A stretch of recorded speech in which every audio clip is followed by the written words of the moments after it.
पाहिलं ना तर जवळपास 2 वाजलेत, परंतु प्रेक्षक वर्ग काय लाभला या स्पर्धेला अल्ल्या सर्व क्रीडा रसिकांचं पुन्हा एकदा मनस्वी हार्दिक असं स्वागत करूया. आणि ते एसटी रक्षकाने केलेली चूक मात्र अकाउंट ओपन करून देते ते मात्र वीर हनुमान संबे या संघाचं. इथे जर तुम्ही पाहिलं तर पहिल्या चेंडूवर निर्धाव चेंडू टाकला गेला होता ओंकार सानप म्हणजेच बंटी सानप याच्याकडून. दोन्हीही बंधू चांगल्या पद्धतीचा खेळ करत असताना तुम्हाला पाहायला मिळतात. एका बाजूला ओंकार सानप तर दुसऱ्या बाजूला रोहन सानप. प्रत्येक चेंडू मागे मात्र काहीतरी वेगळं करण्याचा प्रयत्न दोघांचाही आपल्याला पाहायला मिळतो. मागच्या मॅच मध्ये चांगली कामगिरी खमजई खाम संघाची तुम्हाला पाहायला मिळाली होती. फक्त 30 ते 31 धावांवर रोखलं गेलं होतं ते मात्र ऐनवळ या संघाला. आणि आता मात्र वीर हनुमान संबे हा संघ त्यांच्या समोर आहे. स्वतःच्या फॉलो थ्रू मध्ये फील्ड करण्याचा प्रयत्न होता. क्षेत्ररक्षकाची कोणतीही चूक नाहीये. इथे मात्र ग्राउंडचा अडथळा होता, त्याच कारणाने मात्र चेंडू निघून गेला सरळ लॉंग ऑन बाउंड्री लाईनच्या बाहेर. सीमारेषा बार चौकार येतोय तो मात्र पहिल्या राज या बॅटरच्या माध्यमातून पहिला चौकार आलाय. खऱ्या अर्थाने या संपूर्ण स्पर्धेसाठी ज्यांनी ज्यांनी आमच्यापर्यंत शुभेच्छा दिल्या त्यांचं सुद्धा आपण आभार मानूया. ज्यांनी ज्यांनी या स्पर्धेला देणगी स्वरूपात मदत केली त्यांचं सुद्धा आपण आभार मानूया. आणि खऱ्या अर्थाने ही खेळपट्टी ज्यांनी बनवली ते मुरली बाईद आणि त्यांचे सर्व संघ सहकारी त्यांचं सुद्धा आपण आभार मानूया. कारण 5 ते 6 दिवस चालणारी ही स्पर्धा आणि या स्पर्धेसाठी त्या पद्धतीची विकेट होणं गरजेचं होतं. आणि खऱ्या अर्थाने इंटरनॅशनल क्रिकेटला लाजवेल अशा पद्धतीची खेळपट्टी मुरली बाईत आणि त्यांच्या सर्व सहकार्यांनी केली त्यांचं सुद्धा आपण आभार मानूया. यावेळेला मात्र गोलंदाजी मार्कवर जो ओंकार सानप आला बंटी सानप त्याची चांगली गोलंदाजी. एक चुकी वगळता मात्र चांगली गोलंदाजी तुम्हाला ओंकार सानपची पाहायला मिळते या रजनीमधील. पुन्हा एकदा मात्र शॉर्ट पिच पहिला चेंडू आहे. इथे पंचांनी पाहिले की 1 बाउन्स घोषित करण्यात आलं होतं आणि नो सुद्धा घोषित केलाय. नो चेंडू आहे इथे. अतिरिक्त धाव अवांतर स्वरूपातली धाव तुम्हाला संघाच्या खात्यामध्ये अर्जित करताना पाहायला मिळेल. थोडीशी उसळी जास्त घेतली. आपण खेळपट्टीचा उल्लेख करत होतो. ती खेळपट्टी काही अंशी का होईना कधीतरी फलंदाजांना पोषक ठरते तर कधीतरी गोलंदाजांना पोषक ठरते. पहिले 3 सामने आपण पाहिले त्यामध्ये फक्त 31 ते 32 धावा होत होत्या. त्यानंतर स्वराज्य ग्रुप कोलाड याने मात्र चांगली कामगिरी करून तिथे जवळपास 62 धावा फलकावर लगावल्या. आणि मागच्या मॅच मध्ये जर तुम्ही पाहिलं तर फक्त 30 धावा पुन्हा एकदा सोमजाई कोलाड संघाच्या पाहायला मिळाल्या. यावेळेला चेंडू आहे मध्ये चेंडू खाली रोहन सानप आलाय. त्याला वाटलं की अवकाच्या बाहेर चेंडू जातोय की काय, त्यानंतर लगेचच त्याने ब्रेक लावला आणि चेंडू खाली गेला. इथे जर तुम्ही पाहिलं तर 2 धावा यशस्वीरित्या कंप्लीट करण्यात आल्या. या 2 धावेने धावफलक जाऊन पोहोचले ते मात्र 8 या आकड्यावर. इथे या नाईट स्पर्धेमध्ये नक्कीच चांगला प्रेक्षक वर्ग तुम्हाला पाहायला मिळतो. पुन्हा एकदा चांगला स्ट्रोक आहे. एक्स्ट्रा कव्हर रिजन मध्ये क्षेत्ररक्षक आहे. खमजई खाम संघ त्यांच्या गोलंदाजीसाठी ओळखला जातो, त्यांच्या फलंदाजीसाठी ओळखला जातो, त्याच वेळेला त्यांच्या क्षेत्ररक्षणासाठी सुद्धा ओळखला जातो. मला आठवतंय गेल्या वर्षी राहुल की राकेश खामकर यांनी एक चांगला झेल टिपला होता. त्याची व्हिडिओ सुद्धा व्हायरल झाली होती. अशा पद्धतीचं क्षेत्ररक्षण जर तुमच्या संघाकडे असेल ना तर मात्र तुम्ही बऱ्याच वेळेला मोठ्या स्पर्धांमध्ये बक्षीस पात्र नव्हे तर मात्र प्रथम क्रमांक किंवा द्वितीय क्रमांकाचं पारितोषिक घेऊन जात असता. त्यातीलच एक खमजई खाम संघ तुम्हाला पाहायला मिळतो. एरसन खाम संघ त्यांच्याच गावातील दुसरा संघ आहे. त्यांनी मात्र टॉप 3 मध्ये दाखल होण्याचा बहुमान पटकावला जरूर. आता मात्र खमजई खाम संघ सुद्धा इथे मात्र टॉप 3 मध्ये जाईल का की मात्र वीर हनुमान संबे त्यांच्या मध्ये येणारा अडथळा निर्माण होईल हे सुद्धा पाहणं गरजेचं आहे. पहिलं षटक ओंकार सानपचं तुम्ही पाहिलं. ओंकार सानपनं अद्यापपर्यंत जर तुम्ही पाहिलं तर 9 धावा खर्च केल्यात. रोहन सानप गोलंदाजी मार्कवर सज्ज आलाय. कोण होता मॅन ऑफ द मॅच? कोणाला काढलेला? राज. यस, मागच्या मॅचचा मॅन ऑफ द मॅचचं पारितोषिक जातं ते राज बिरगावले. राज, आपण या आपलं पारितोषिक घेऊन जायचं. रोहन सानप ऑन गोलिंग. बॉल ते मात्र लेग कट टाकण्याचा प्रयत्न होता. वेगावर स्वार होऊन गोलंदाजी नेहमीच रोहन सानपची पाहायला मिळते. मला आठवतं की PNP चषकामध्ये मयंक ठाकूर यांचा संघ होता. त्या संघामध्ये खेळत असताना चांगली गोलंदाजी रोहन सानपची राहिली होती आणि त्याच कारणाने इथे त्याला पुन्हा एकदा त्याच आत्मविश्वासाने गोलंदाजी करावी लागेल. ते काय चेंडू ट्रॅव्हल करतोय. इथे जर तुम्ही पाहिलं तर स्टंप लाईन मध्ये चेंडू पिच झाल्यानंतर बराचसा बाहेरून जाणारा चेंडू. यष्टीरक्षक बंटी सानप कोणतीही चूक करत नाहीये आणि खऱ्या अर्थाने ज्या 21व्या शतकामध्ये आपण पाहतो की भावाभावांचं पटत नाही, त्या ठिकाणी मात्र या दोन्ही भावांनी आपल्या खामजाई खाम संघाला एका वेगळ्या उंचीवर नेऊन ठेवलंय. रोहन सानप पुन्हा एकदा गोलंदाजी मार्कवर. ते मात्र चांगला फटका आहे. चेंडू सीमा रेषा लगोलग जाईल. जसा सुईतून धागा काढावा ना तसा मात्र गॅप शोधला जातोय. तो फलंदाजी करत असताना राज याच्या माध्यमातून.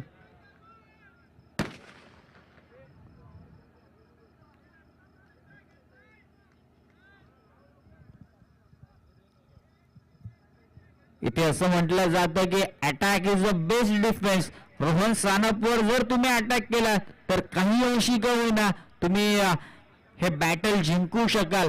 कारण रोहन सानप चांगला गोलंदाज आहे. त्याच्यावर जर एखादा चौकार एखादा षटकार आला तर मात्र काही अंशी का होईना बाकीच्या गोलंदाजांवर सुद्धा दबाव येऊ शकतो. आणि असं असताना इथे डायरेक्ट हिटचा प्रयत्न होता. बाईच्या स्वरूपातली ही एक धाव मिळते. एक्स्ट्रा स्वरूपातली धाव आहे आणि या एक्स्ट्रा स्वरूपातल्या धावेवर जर तुम्ही पाहिलं तर धावफलक जाऊन पोहोचलं ते मात्र 15 या आकड्यावर. 15 runs on the board. Second over in progress. Rohan Sanap ज्या ठिकाणी गोलंदाजी मार्कवर तुम्हाला सज्ज होताना पुन्हा पाहायला मिळतो. 3 चेंडू त्याने हाताळलेत आतापर्यंत आणि 15 धावा धावफलकावर आहेत. यावेळेला मोठा फटका आहे. क्षेत्ररक्षक चेंडू खाली येईल आणि इथे मात्र फलंदाज क्रमांक पहिला बाद ब्रेक थ्रू मिळवून देण्यामध्ये यशस्वी ठरलाय रोहन. काही वेळापूर्वी तात्या मालुसरे यांचं सुद्धा इथे आगमन झालं होतं. ते सुद्धा आमच्या व्यासपीठावर उपस्थित होते. वारंवार ज्या वेळेस तात्या मालुसरे संघ घेतात त्या संघामध्ये रोहन सानप याची नेहमीच वर्णी लागत असते. तुम्ही जर पाहिलं तर रायगड प्रीमियर लीग मध्ये सुद्धा या गोलंदाजाने आपल्या गोलंदाजीची चमक दाखवली होती. दक्षिण रायगड प्रीमियर लीग मध्ये सुद्धा हा गोलंदाज चमकला होता. PNP चषकामध्ये सुद्धा हा गोलंदाज चमकला होता आणि गतवर्षीच्या धाबीर चषकामध्ये सुद्धा मॅन ऑफ द सिरीजचा मानकरी ठरला होता. तोच रोहन सानप कमजई खामसाठी पहिला ब्रेक थ्रू मिळवून देतोय. 4 चेंडूंचा खेळ झालाय. अद्यापर्यंत 15 धावा धावफलकावर आहेत. तर मात्र नवीन फलंदाज मैदानाच्या आतमध्ये दाखल होत असताना निखिल तुम्हाला पाहायला मिळेल. वीर हनुमान संबे या संघाकडून. मागच्या मॅचचा हिरो अजिंक्य अजून सुद्धा आलेला नाहीये फलंदाजीसाठी.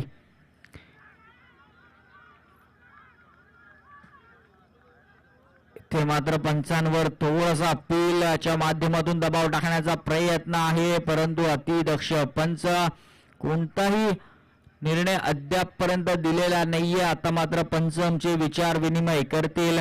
पुरुषोत्तमजी भगत सर आहेत, मोहम्मद बकवाल सर आहेत आणि त्यांच्या बरोबरीने दिनेश महाडिक सर आहेत,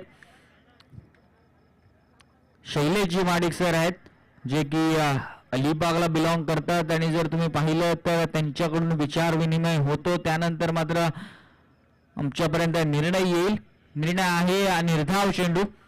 ते मात्र विकेटचं अपील करण्यात आलं होतं. असं वाटलं की आउटसाइड एज घेतली. त्यानंतर बंटी सानप असेल, शॉर्ट थर्डमॅन क्षेत्रामध्ये असलेला राहुल असेल किंवा राकेश असेल त्यांनी खूप सारा दबाव टाकण्याचा प्रयत्न झाला, परंतु अति तटस्थ असे असलेले पंच तुम्हाला पाहायला मिळतात. कोणतेही दबाव घेत नाहीयेत, अचूक निर्णय त्यांच्या माध्यमातून तुम्हाला पाहायला मिळतात. शेवटचा चेंडू यावेळी मात्र चांगला स्ट्रोक एक्झिक्यूट केला, पण क्षेत्ररक्षक आहे तिथे कोणतीही चूक होणार नाहीये. अजून एक विकेटचं पतन, ते अजून एक हादरा दिला जातो, तो मात्र वीर हनुमान संबे या संघाला रोहन सानप या गोलंदाजाकडून. दुसरं षटक तुम्ही पाहत होतात रोहन सानप याचं, आणि धाव फलकावर धावा आहेत त्या आतापर्यंत फक्त आणि फक्त 15 धावा. 2 षटकांचा खेळ झालाय, 15 धावा धाव फलकावर आहेत.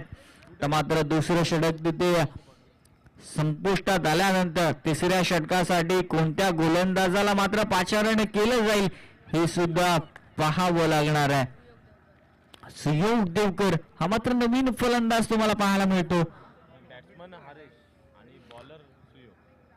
आणि मात्र बऱ्याच वेळेला ज्यावेळेस वीर हनुमान संबे संघ बक्षीस पात्र संघ ठरतो त्यावेळेस मात्र हरेश सानपची फलंदाजी असो किंवा गोलंदाजी असो ही मात्र एक चांगली बाब तुम्हाला पाहायला मिळत असते.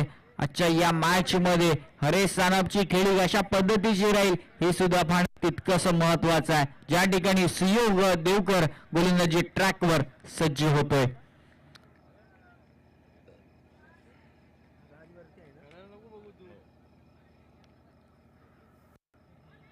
यावेळेस सुद्धा चांगला चेंडू आहे, फलंदाजाला चेंडू समजला सुद्धा नाहीये. या ठिकाणी राज जो सलामीला फलंदाजाला ना काही अंशी का होईना तो मात्र तितकासा सेट झालाय. आता मात्र त्याला चेंडू चांगला दिसू लागलाय, आणि असं असताना मात्र निर्धाव चेंडू फेकण्यात सुद्धा येतोय. या निर्धाव चेंडूने जर तुम्ही पाहिलं तर धावसंख्या बऱ्याच काळ मात्र स्थिर आहे. यावेळेला सुद्धा तितकासा चेंडू आणि बॅटचा संपर्क होत नाहीये. मिस हिट तुम्हाला पाहायला मिळतोय, फक्त 1 धाव मिळते या चेंडूवर.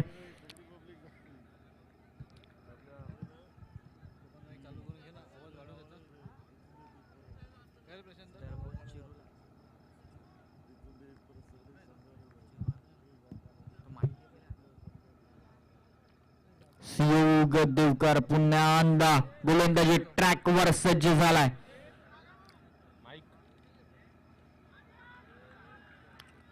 पुन्हा एकदा जर तुम्ही पाहिलं तर चांगला चेंडू आहे. इथे मात्र जर डावखुरा गोलंदाज झाला ना की मात्र तो त्या पद्धतीची गोलंदाजी करत असतो. त्याची लयबद्धता नक्कीच बघण्यासारखी असते. तो रनअप थोडासा कमी घेतोय, रनअप थोडासा कमी असल्यानंतर सुद्धा वेग चेंडूवर जास्त आहे. या वेळेला सुद्धा निर्धाव चेंडू तुम्हाला पाहायला मिळते. राज रनआउटच्या स्वरूपामध्ये बाद होईल का? आणि जर हरेश सानप या फलंदाजाच्या बॅट मधून षटकार आला तर चिरंजीवजी भिंगारे यांच्याकडून 500 रुपयांचं पारितोषिक येत आहे. हरेशच्या बॅट मधून एखादा षटकार येईल का? कारण काही खेळाडू असे असतात ना, ज्यावेळेस बॅटिंगला येतात त्यावेळेस मात्र ते राईट हँडने बॅटिंग करतात, आणि ज्यावेळेस गोलंदाजीला येतात त्यावेळेस मात्र लेफ्ट हँडने गोलंदाजी करतात. ही मात्र खासियत आहे हरेश सानप याची. निलेश मस्कर हा सुद्धा त्याच धाटणीतला गोलंदाज आहे. थोडस मिसफील झालाय. यावेळेला मात्र 3 धावा सहजरित्या कंप्लीट करण्यात येतात. या 3 धावेने जर तुम्ही विचार केला तर धावफलकावर धावा आल्या तर आतापर्यंत 19 धावा. काय गोलंदाजी राहिली आहे ती मात्र खामजाई खाम संघाची. खूप छान गोलंदाजी तुम्हाला पाहायला मिळते. अचूक टप्प्यावरची भेदकाळी एक चिवट गोलंदाजी, कंजूशी गोलंदाजी तुम्हाला तिन्ही गोलंदाजांची पाहायला मिळाली. सुयोग देवकरने सुद्धा 5 चेंडू हाताळलेत. 5 चेंडूमध्ये फक्त 4 धावा खर्च केल्यात, आणि हा शेवटचा चेंडू घेऊन पुन्हा सुयोग देवकर गोलंदाजी ट्रॅकवर सज्ज होताना तुम्हाला पाहायला मिळतोय. या वेळेला मोठा फटका आहे, कोणताही क्षेत्ररक्षक नसणार आहे. चेंडू सरळ निघून गेलाय, 1 धाव सीमा पार. चौकारासाठी धावा मिळतील त्या 4-4-4. हरेश सानप त्या ठिकाणी आहे. राजने मारलाय, हरेशने मात्र 3 धावा तिथे पळवून गाड्या होत्या. इथे मात्र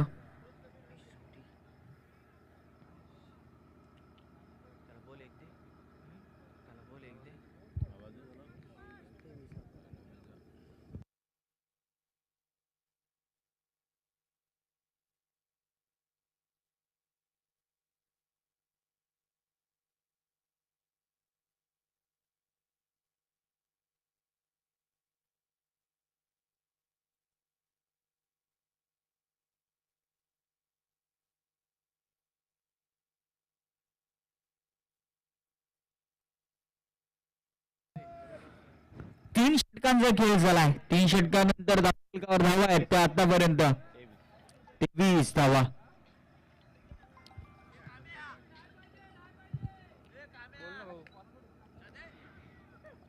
आणि चौथे षटक घेऊन गोलंदाजी मार्कवर सज्ज झालाय राजेश मेंगडे. फील्ड करत असताना थोडस लक्ष द्या. त्या ठिकाणी लाईटचा पूल आहे. तुम्हाला कोणतीही दुखापत होणार नाही याची तुम्ही दक्षता घ्या.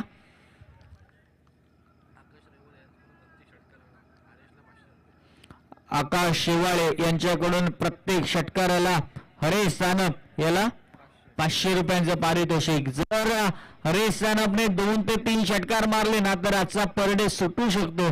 अशा पद्धतीचं गणित. कारण चिरंजीवी भिंगारे यांच्याकडून सुद्धा जर विचार केला तर 500 रुपयांचं पारितोषिक होतं, परंतु इथे कॅश प्राइज वाचलं जात आहे.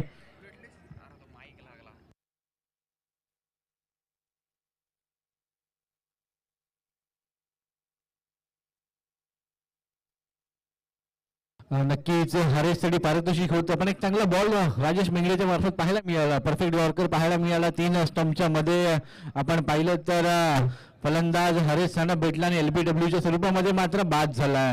मैदानामध्ये आता नवीन फलंदाज लेफ्ट हँडेड बॅटर वैभव सानप येतोय. मागच्या मॅचमध्ये वैभव आणि अजिंक्यने मात्र कुठेतरी डाव सावरला होता.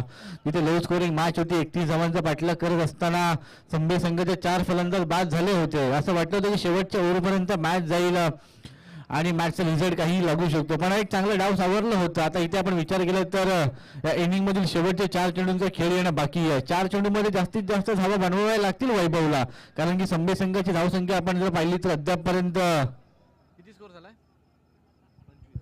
25 धावा फलकावर लागल्या. 4 ओव्हरची मॅच आहे. 4 चेंडू शिल्लक आहेत.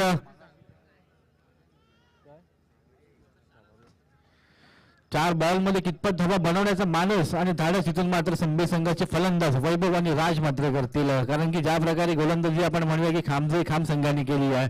त्यांचे टॉप 4 प्लेस आपण पाहिले तर मग रोहन असेल, बंटी असेल, सुयोग असेल, राजेश असेल, टोटली या चौघांवर गेम डिफेंड करतो. आणि जेव्हा 4 ओव्हरची मॅच 4 बॉलर असतात तेव्हा खाम संघाचा परफॉर्मन्स आपण म्हणूया की खूप चांगला राहतो. इथे आपण पाहिलं तर स्ट्राईक घ्यायची होती राजला, पण वैभवने काही क्रीज सोडली नाही आणि रनआउटच्या स्वरूपामध्ये आपण पाहिलं तर इथून राजला परतावा लागेल. आणखी एक फलंदाज बाद होतो संभे संघाचा 25 या धावसंख्येवरती.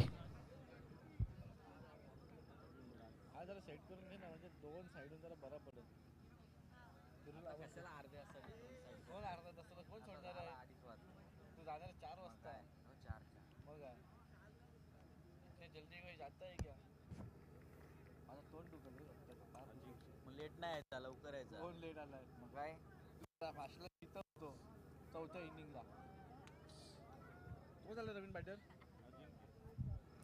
नक्कीच अजिंक्य मैदानामध्ये आला. अजिंक्य आणि वैभवने चांगली फलंदाजी केली होती. शेवटचे 3 बॉल आहेत, कशा प्रकारची फलंदाजी इथून करतील. आणखी एक चांगला बॉल यॉर्कर टाकण्याचा प्रयत्न होता, सफल ठरतोय. बॅट आणि बॉलचा काही संपर्क होत नाही. आणखी एक निर्धाव चेंडूची संख्या होती आहे. चांगला कमबॅक केलं राजेशने देखील आपल्या संघासाठी. ज्या प्रकारे आपण पाहिलं तर गोलंदाजी केली आहे, मग ओमकार असेल, रोहन असेल, सुयोग असेल, अशीच काहीशी कामगिरी आता आपल्या संघासाठी राजेश देखील करतोय. आणखी एक चांगला बॉल पाहायला मिळतो. बॅटची अप्पर एज घेतली होती, तेवढं चांगलं झेल आणि बॅक टू बॅक आपण पाहिलं तर फलंदाज वैभव देखील बाद होतोय.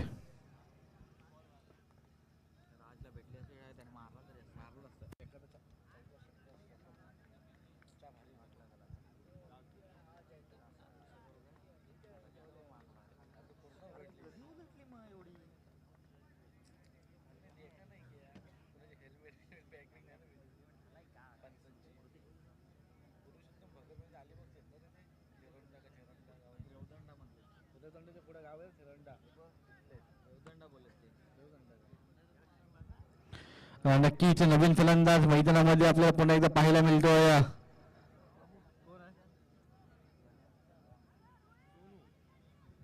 सोनू आला, शेवटचा एक बॉल असणार आहे. 25 धावा, 10 फलकावर लागलाय. तर षटकार आला तर 31 होतील, चौकार आला तर 29, सिंगल आली तर 26, डबल आली तर 27. काय होणार या बॉलवरती बघूया, कारण की कुठेतरी आपण लो स्कोरिंग मॅच सातत्याने पाहतो. आता सुद्धा पाहिलं तर ही मॅच देखील लो स्कोरिंग मॅच पाहायला मिळते आहे. मागच्या मॅच मध्ये खाम संघाने 2 ओव्हरमध्ये 30 धावा चेस केल्या होत्या. आता पुन्हा एकदा तेवढंच आव्हान खाम संघासमोर असेल असं तरी वाटतं. आता शेवटचा बॉल आडवा बॅटने खेळण्याचा प्रयत्न अलॉंग द कार्पेट खेळून काढलाय. सिंगल तर कंप्लीट केली आहे. दुहेरीचा प्रयत्न 2 धावा धावून पूर्ण करण्यामध्ये सफल ठरला. तर 2 धावांनी संघाच्या धावसंख्येमध्ये वाढ होती आहे. 27 धावा 10 फलकावर लागल्यात त्यांनी 28 धावांचं आव्हान असणार आहे. ते म्हणजे खामजाई खाम संघासमोर. विनंती असेल दोन्ही संघाला, खामजाई खाम संघ आणि संभे संघ, की आपण संभे संघाने त्वरित आपलं क्षेत्ररक्षण देखील सजवून घ्यायचं आहे.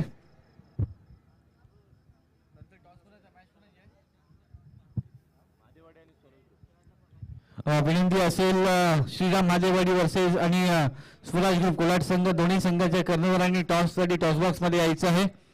श्रीराम महादेवाडी आणि स्वराज ग्रुप कोलाड. काय झोपतेस की काय?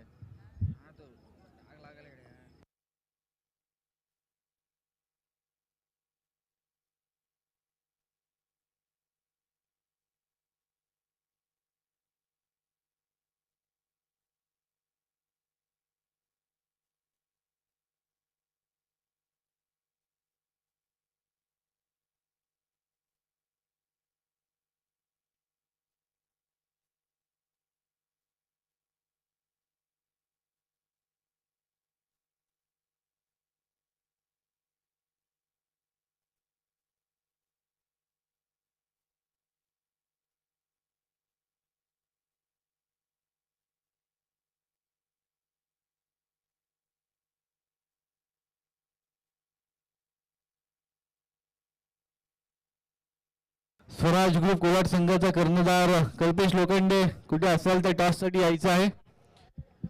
मादेवाडी संघाचा कर्णधार इथे उपस्थित आहे. स्वराज ग्रुप कोलाड संघाचा कर्णधार कल्पेश लोखंडे. झोपला की काय कुठं? काय झोप उडते असं माल तर हे आहे ते. नाही ना, असं काय भ्रम आहे ते भ्रम. काय ना चानी झोप उडते असं काय नाही. पोट खाली असलं तर झोप येत नाही, पोट भरलं तर झोप येते. तुझा वर्क फ्रॉम होम संपला ना अजून? नाही ना रे, त्या आईला संपल संपल संपल. बसा नजर नका लावून राहणार. बस आल्या कधीपासून संपतंय? जानेवारी महिन्यापासून संपतंय. जानेवारी सोड, 2 वर्षापासून संपतंय. मी बोलतच नाही. आम्ही गेल्या वर्षी मे महिन्यात आम्हाला मेल आले HRचे, तुम्हाला आता कंपल्सरी ऑफिसला येणं आहे 2 दिवस तरी. गणपती नंतर 100%. दिवाळी नंतर गणपती गेले, दिवाळी नंतर गुढीपाडवा 1 तारखेपासून 100% येणार सर. 1 तारखे परत मे महिना आला. तू घे ना बॉल, एवढा मॅन ऑफ द मॅच कशाला घेतेस? हा बरोबर आहे ना, सिद्धांत कशाला पाहिजे? खामजाई खाम संघाची सलामीची जोडी मैदानामध्ये पाहायला मिळते. स्ट्राईकला असेल आता बघ तोच धरण. रोहन सानप, नॉन स्ट्राईकला बंटी सानप. दोन्ही बंधू आपल्याला सलामीची जोडी आपल्याला मैदानामध्ये पाहायला मिळते आहे. गोलंदाजी मार्कवर गोलंदाज पाहिला तर संभे संघाचा आपण म्हणूया की दादा खेळाडू हरेश सानप. विनंती असेल सिद्धांत राणे, कुठे असेल तर आपण कॉम्बॉक्स मध्ये यायचं आहे. सिद्धांत राणे, सिद्धांत राणे कुठे असेल तर आपण यायचं आहे. मॅचला सुरुवात होतीये. 24 चेंडू जिंकण्यासाठी 28 धावांचं आव्हान. 7च्या सरासरीने धावा बनवाव्या लागतील. सलामीची जोडी मैदानामध्ये स्ट्राईकला रोहन, नॉन स्ट्राईकला बंटी, गोलंदाजी मार्कवर हरेश सानप.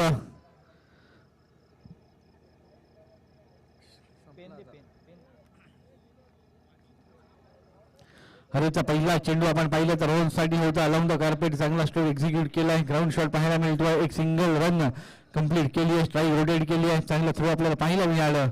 थोडंफार म्हणूया की बॅटरच्या शरीराला आढळणारा थ्रो होता.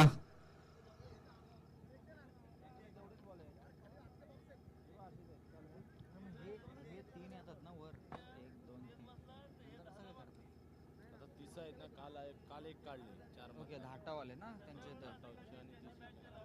काटावून तिसरी मॅच होईल ना आता त्याच्यानंतर आता ही होईल हाजीवाडी नंतर बोलतात. तिचा टॉस झाला ना. पहिल्या बॉलवर काम संघाचा श्री गणेशा होतोय. पहिल्या बॉलवर सिंगल रचित केली जाते. स्ट्राईक रोटेट केली, स्ट्राईकला बंडी येतोय. मागच्या मॅच मध्ये चांगली फलंदाजी, एक चांगला स्ट्रोक एक्झिक्यूट केलाय. बॉल बराच वेळ हवेमध्ये होता, क्षेत्ररक्षक देखील चेंडू खाली आला होता, पण कॅच काही नीट गॅदर करता आली नाही. एक सोपीशी कॅच आपण म्हणूया की धरतीला दान केली आहे आणि बंटी सारख्या फलंदाजाला मात्र ते जीवनदान दिलं आहे. खामचा एक खाम येईल खालून सांगतो ना, येईल माझ्याकडे असं वाटतंय. नक्कीच एक सोपा झेल ड्रॉप केल्यानंतर आपण म्हणूया की जीवनदान दिलंय. मागच्या मॅच मध्ये देखील रोहनला जीवनदान दिलं होतं. जीवनदान दिल्यानंतर रोहनच्या बॅट मधून नंतर 2 सिक्स आले होते. काय ड्रॉप झाली, स्ट्राईक रोटेट झाली, रोहन स्ट्राईकला आलाय. रोहनच्या बॅट मधून आपण पाहिलं तर एक खाम संघासाठी एक चौकार आलाय. चौकाराने संघाच्या धावसंख्येमध्ये वाढ होतीये. 6 धाव फलकावर लागल्यात. कॅच ड्रॉप नाही झाली तर आपण म्हणूया की स्ट्राईक देखील रोटेट झाली आहे आणि स्ट्राईक रोटेट झाल्यानंतर ह्या 4 रनांचा मात्र 4 रनांसाठी चौकार आलाय रोहनच्या बॅट मधून.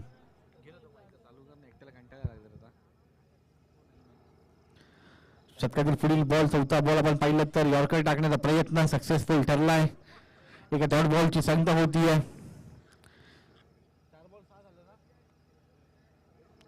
4 चेंडूंचा खेळ झालाय. ओव्हरमध्ये 6 धावा धाव फलकावर लागल्यात. अजून देखील जिंकण्यासाठी 21 धावांची आवश्यकता असणार आहे.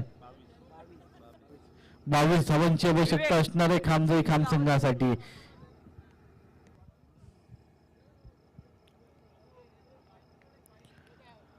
पुढचा बॉल पुन्हा एकदा मोठा फटका खेळण्याचा प्रयत्न. बराच वेळ बॉल आपण पाहिलं तर हवेमध्ये होता. चेंडू पडते नो मॅन्स लँड मध्ये. जोपर्यंत क्षेत्ररक्षक येतील फील्ड करतील तोपर्यंत 2 धावा धावून पूर्ण केल्या दोन्ही फलंदाजांनी. 2 धावांनी संघाची धावसंख्येमध्ये वाढ होतीये. संघाची धावसंख्या जाऊन पोहोचतीये 8 धावा.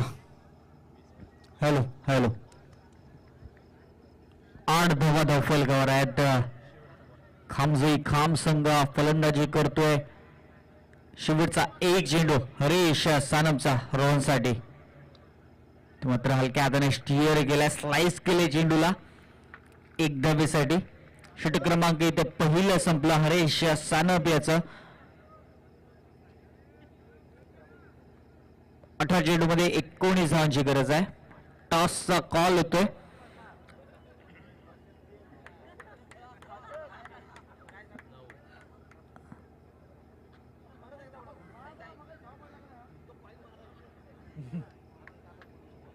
नऊ धावा धाव फलकावर आहेत आणि जवळपास कल्पेशा समाधानासाठी 3 वेळा टॉस केला, परंतु 3ही वेळा तो हारलाय आणि मादेवाडी संघ तेव्हा नाणेफेकीचा कौल जिंकलाय. त्यांचा निर्णय आमच्यापर्यंत थोड्याच वेळात येईल. 18 चेंडू आणि मात्र 19 धावांची गरज आहे. नक्कीच पहिल्या बॉल पासून आपण पाहिलं तर अटॅकिंग बॅटिंग स्टार्ट केली होती. जेव्हा खराब बॉल मिळतात दोन्ही फलंदाजांनी तेव्हा ते प्रहार केला. नवीन गोलंदाज आपण पाहिलं तर गोलंदाजी मार्कवर आला. पहिलाच बॉल टाकेल. पहिलाच बॉल ओव्हर फुल टॉस होता. काय एक स्ट्रोक एक्झिक्यूट केलाय फलंदाज रोहन याने. काय देखणा इथे स्ट्रोक त्याने एक्झिक्यूट केला. त्याने पाहिलं की लेग साईडच्या दिशेला चेंडू येतोय, तो त्याच्या गुडघ्यावर बसला आणि त्याने फक्त चेंडूला दिशा दिली. टायमिंग प्रॉपर होतं आणि चेंडूने केला हवाई सफर आणि चेंडू निघून गेला सरळ सीमारेषा पार 6 धावांसाठी. प्रत्येक बॉलवर आपण म्हणूया की मॅचचं समीकरण चेंज होतं. 18 मध्ये 19 हव्या होत्या. 13ची आवश्यकता अजून देखील आहे. स्विच खेळण्याचा प्रयत्न होता. प्रसंगाला पाहिलं तर पहिल्या मॅच पासून आपण स्विच खेळण्याचा प्रयत्न करतोय फलंदाज रोहन, पण अजूनपर्यंत त्याला कुठे यश आलं नाहीये. तुमचं शॉर्ट सिलेक्शन असणं ना खूप महत्वाचं आहे. तुम्ही स्लो 1ला जर रिव्हर्स स्वीप मारण्याचा प्रयत्न केला तर मात्र काही अंशी तुम्ही अनसक्सेसफुल ठरू शकताय. यावेळेला मात्र चांगला श्लोक आहे, षटरक्षक आहे डीप मध्ये, थ्रो सुद्धा चांगला झालाय, फक्त एकच धावेवर समाधान मानलं जाते. आणि खऱ्या अर्थाने या कामजाई खाम संघावर चिरंजीवजी भिंगारे यांचं खूप सारं प्रेम राहिलंय. जर कामजाई खाम संघाने फायनलचा सामना जिंकला तर चिरंजीवजी भिंगारे यांच्याकडून तब्बल 5,000 रुपयांचं पारितोषिक दिलं जाईल. परंतु इथे हे कामजाई खाम संघावरचं प्रेम नसून रोहन सानपवरचं प्रेम आहे. चांगला फटका आहे, षटरक्षक आहे तिथे, फक्त एक धाव घेतली जाते. या एक धावेने जर तुम्ही पाहिलं तर धावफलक जाऊन पोहोचलेले 17 या आकड्यावर. प्रसंग एक आपण पाहिलं तर मोठमोठ्या मॅचेसचे टुर्नामेंट खेळून एखादा प्लेअर येतो तेव्हा त्या गेममध्ये खूप सारे चेंजेस आपल्याला पाहायला मिळतात. तसेच काहीसे चेंजेस आता आपल्याला रोहन सानपच्या बॅटिंगमध्ये देखील पाहायला मिळतात की जेव्हा जेव्हा खराब चेंडू येतात तेव्हा तेव्हा तो प्रहार करतो. येस, आणि खरं तर रोहन सानप त्याच स्ट्रोकसाठी आणि त्याच खेळासाठी जाणला जातो. आणि आता जर तुम्ही पाहिलं तर 13 चेंडू मध्ये फक्त 5 ची गरज आहे. मागची मॅच सुद्धा याच जोडीने 2 षटकामध्ये संपवली होती. ही मॅच सुद्धा मात्र 2 षटकामध्ये संपवेल का? पिंट्या सानप यांना मी विनंती करेन की चेंडू उपलब्ध करून द्या, नवीन चेंडू द्या.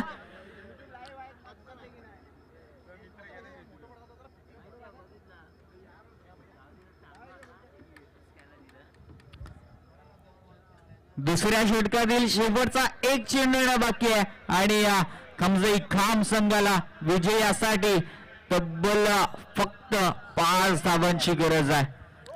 मॅच बॉल येतोय का? ती गहाळ झालाय. यस, मॅच बॉल आलाय. नक्कीच खाम संघाची खासियत आहे ते कधीही आपण बघा डिफेन्सिव्ह क्रिकेट खेळत नाही. जेव्हा जेव्हा खेळत असतात अटॅकिंग क्रिकेट खेळत असतात तर लवकरात लवकर मॅच कशी संपेल यांच्याकडे देखील त्यांचा विचार असतो. आणि जेव्हा जेव्हा हे 2 बंधू मैदानामध्ये असतात तेव्हा तेव्हा त्यांची बॅटिंग पाहण्यामध्ये देखील मजा येते, कारण की एखादा खराब चेंडू पडला की त्यांच्याकडे खूप साऱ्या पद्धतीचे शॉर्ट सिलेक्शन देखील चांगलं आहे.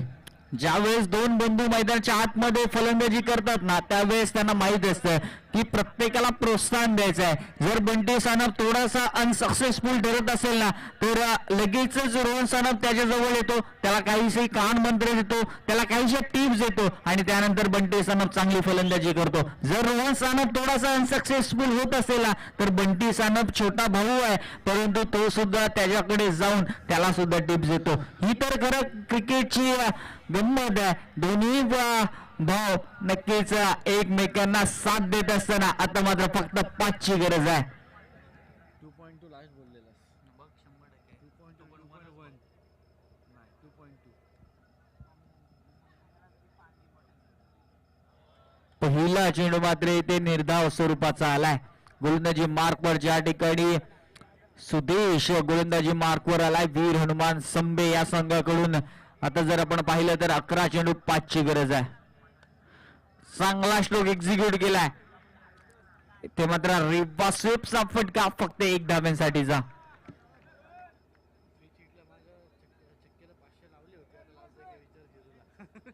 आणि नक्कीच मागच्या मॅच मध्ये चिरूने स्विच हिट साठी 500 रुपये लावले होते.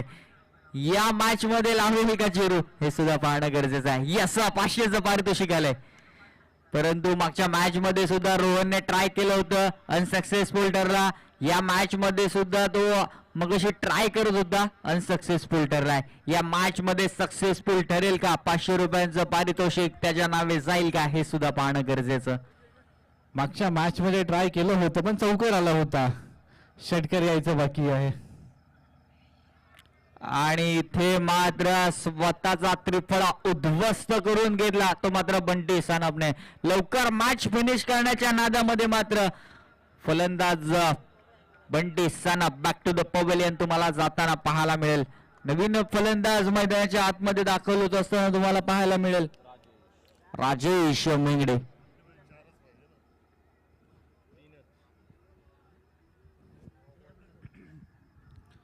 नक्कीच आपण पाहिलं तर 9 चेंडूवर 3 धावांची आवश्यकता आहे. असं वाटलं होतं की ही दोन्ही बंधू ही मॅच आपल्या संघासाठी जिंकून देतील, पण कुठेतरी आपण म्हणूया की एक खराब शॉर्ट सिलेक्शन झालं किंवा मॅच लवकर फिनिश करायची होती म्हणून त्यांनी ट्राय केलं.